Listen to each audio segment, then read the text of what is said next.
Bom, sejam bem-vindos para mais uma aula desse módulo, onde a gente vai abordar agora alguns exemplos de força, alguns tipos de força, né, no caso, alguns casos de força. A gente viu na aula passada alguns termos como peso, atrito, mas a gente não abordou tão bem esses conceitos, e a gente vai abordar agora. Bom, o primeiro tipo de força que a gente pode encontrar é a força normal, que é uma força que surge do contato com a superfície. Aqui eu tenho um bloquinho em contato com uma superfície horizontal. Se está em contato, então vai existir uma força que surge do centro de massa no sentido na direção vertical para cima, certo? Então ela é uma força que surge do contato com a superfície, da pressão que o bloquinho faz sobre a superfície, fazendo com que ele não afunde. Tudo bem? Um outro tipo de força é a força-peso.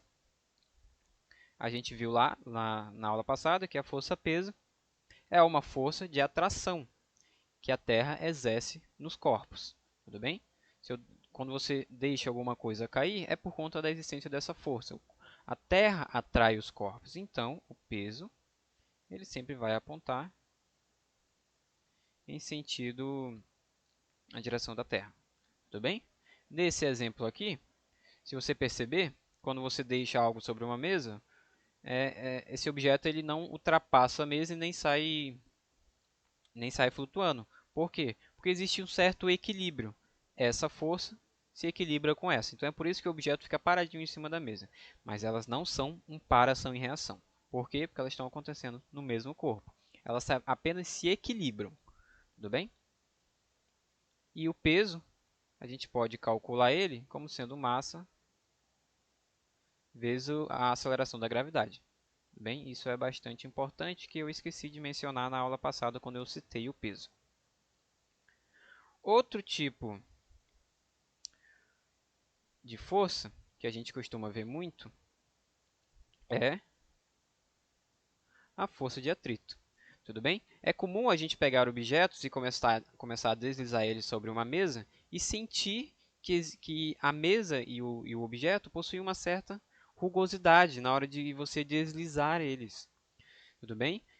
Essas rugosidades fazem com que exista ali, então, uma força de contato ali entre a superfície e o bloco, só que é uma força com um sentido contrário ao deslizamento. Então, muitas das vezes, essa força vai estar é, sendo mostrada como contrária ao deslizamento. Se eu disser que esse corpo está se movendo com uma aceleração para cá, e existir rugosidades entre essas superfícies, essa superfície tiver atrito, vai existir uma força de atrito contrária a esse movimento. Só que nem sempre a força de atrito é contrária ao movimento. Um exemplo disso é o fato da gente, quando a gente anda. Quando você anda, você empurra o chão para trás, o chão te empurra de volta, fazendo um para-ação e reação. Por conta da rugosidade, surge ali uma força de atrito. Só que essa força de atrito te ajuda a caminhar.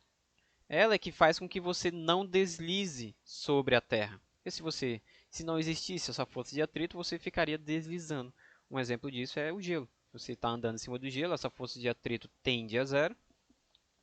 Então, você vai perceber que a força de atrito não vai influenciar ali. Mas nem sempre essa força de atrito é contrária ao movimento, mas ela é sempre contrária ao deslizamento. Tudo bem? E existem dois tipos de força de atrito. Vamos dar uma olhadinha nelas aqui. Vai existir uma força de atrito quando o corpo estiver parado. Como assim? Se uma força de atrito estática, é como a gente vai chamar ela. Vamos imaginar que a gente tem um bloquinho sobre uma superfície com atrito. Vou simbolizar o atrito como esses pauzinhos aqui, essas setinhas aqui na superfície. E inicialmente não tem nenhuma força sobre esse corpo. Na vertical tem, que é o peso e a normal, claro, né? Só que na horizontal não tem nenhuma força sobre esse corpo. Existe atrito ali? Até o momento não. Por quê? Só vai existir atrito quando o corpo tender a se movimentar ou quando ele já estiver se movimentando. Tudo bem, mas aí eu vou começar a fazer uma força F para que esse corpo se mova. Só que por inércia, esse corpo vai resistir a essa força, tanto por inércia como pelo fato dele não conseguir deslizar sobre essa superfície. A partir do momento que eu apliquei uma força, vai surgir então uma força de atrito contrária a esse deslizamento. Vai surgir uma faixa aqui. Tudo bem? Eu vou continuar aumentando essa força. Vou dobro essa força, eu triplico essa força. Essa faixa aqui, se o bloco ainda não começou a se mover, é porque ela está se equilibrando com essa força. A força resultante aqui, ela é igual a zero, porque o bloco ainda não começou a se mover. Ele ainda não alterou seu estado de movimento. Então a força resultante é zero. Logo, F ainda é igual a faixa. Só que em um momento, essa faixa aqui não vai ser mais suficiente para manter esse corpo em repouso. Então, em um certo, vai existir então uma força de atrito máxima. Vai existir uma FAT máxima. Ou seja, a força F vai ter um limite para poder quebrar essa FAT. E eu vou calcular essa FAT aqui pelo produto de um coeficiente, que no caso é o coeficiente de atrito estático, vezes um produto com a normal. Tudo bem? A força normal. Certo? Ou seja, essa FAT aqui a força máxima de resistência que aquela superfície tem contra o deslizamento. Qualquer coisa acima dessa força máxima, 0,001 newton acima, vai fazer com que esse corpo entre em movimento. Então, essa força máxima aqui é para deixar o corpo na iminência de movimento. Qualquer coisa acima disso fará com que o corpo se mova. Tudo bem? Bom, mas existe também uma outra força. Não, quer dizer, é uma outra força de atrito, mas observada de uma maneira diferente, que é, no caso, a força de atrito dinâmica. Ou seja, a força de atrito dinâmica,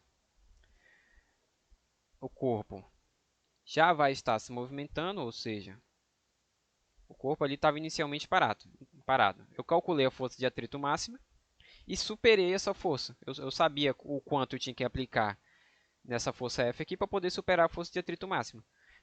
Feito isso, o corpo vai começar a se mover por conta dessa força F. A força de atrito máxima, então, a força de atrito estática, ela vai deixar de existir. Vai ser incluída, então, uma força de atrito, porque ainda vai existir atrito, o atrito não vai deixar de existir. A única coisa que vai mudar é que agora vai ter uma força de atrito, uma FAT, dinâmica. É só uma força de resistência que está impedindo com que eu possa só deixar essa força agindo aqui. Ou seja, existe uma força de resistência ali naquele sistema. É a mesma coisa que você começar a empurrar uma caixa e você sentir que está difícil de empurrar aquela caixa. Mas você sente que se você parar de aplicar aquela força, o objeto vai parar de se mover. Por quê? Porque existe uma força de resistência. Então, essa FAT, que eu vou chamar de dinâmica, ela vai ser calculada da mesma maneira, só que agora com um coeficiente de atrito dinâmico vezes a normal. Tudo bem? Vale ressaltar que você pode até fazer isso em casa, é muito mais difícil tirar um corpo da inércia do que manter ele em inércia. Tudo bem? Por quê?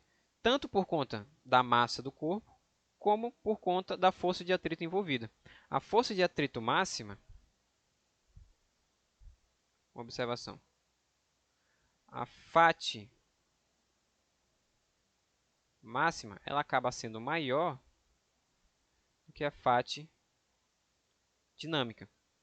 Tudo bem? Por conta desse lance da inércia. Então é mais fácil com que essa força aplique uma força F para deixar esse corpo em movimento do que uma força F para poder tirar esse corpo do seu estado de repouso. Você pode até perceber quando for resolver alguns exercícios que essa força F aqui ela é menor do que essa F azulzinha. Dito isso, a gente pode concluir então que o coeficiente de atrito estático ele é maior do que o coeficiente de atrito dinâmico. Tudo bem?